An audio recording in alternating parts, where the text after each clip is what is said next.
Pemirsa, Komnas Perlindungan Anak terus melakukan penelusuran untuk mengungkap dugaan kejahatan seksual terhadap anak yang diduga dilakukan oleh seorang tokoh spiritual GI.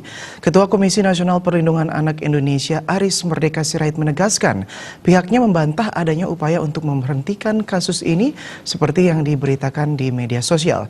Hal tersebut disampaikan di hadapan media di Denpasar.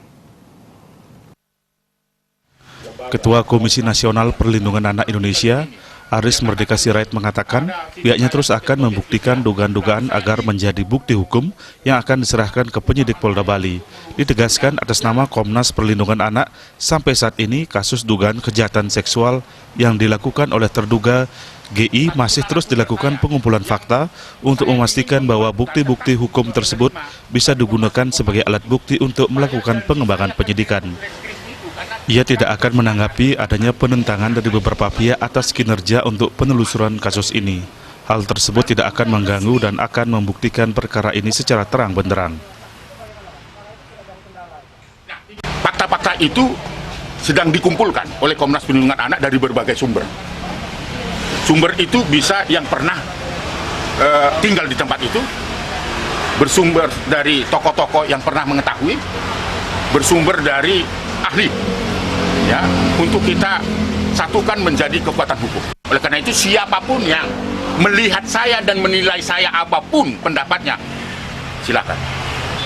Tetapi saya ingin membuktikan perkara ini harus terang benderang, kejahatan tidak boleh dibiarkan, tetapi kebenaran harus ditegakkan. Itu prinsip penanganan kasus ini. Terkait pernyataan Kapolda tidak akan melanjutkan penyidikan. Nah, saya tidak melihat Kapolda mengatakan itu menghentikan penyidikan, ya. Baik itu dirilisnya kalau kita pelajari ulang, ya. Karena hanya beliau mengatakan tidak akan melakukan penyidikan, meningkatkan dari penyidikan ke penyidikan jika itu hanya testimoni. Karena menurut prosedur hukum harus ada pelapor, harus ada korban dan seterusnya. Nah, itu pernyataannya. Karena beliau pasti tahu juga bahwa tidak bisa dihentikan karena itu tidak ada kadaluarsa. Hanya 12 tahun baru ada. Nah, ini kan belum.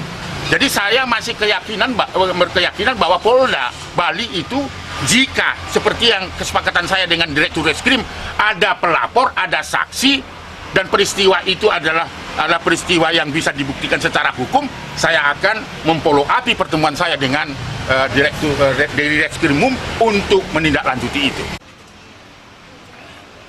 Ditambahkan pihaknya juga menampik adanya tekanan dari tokoh masyarakat maupun tokoh agama yang ada di Bali. Dirinya masih leluasa untuk mencari informasi terkait perkara ini. Kejahatan terhadap anak dimanapun tidak hanya di Bali sepatutnya harus dibongkar. Alit Setiawan, Bali TV.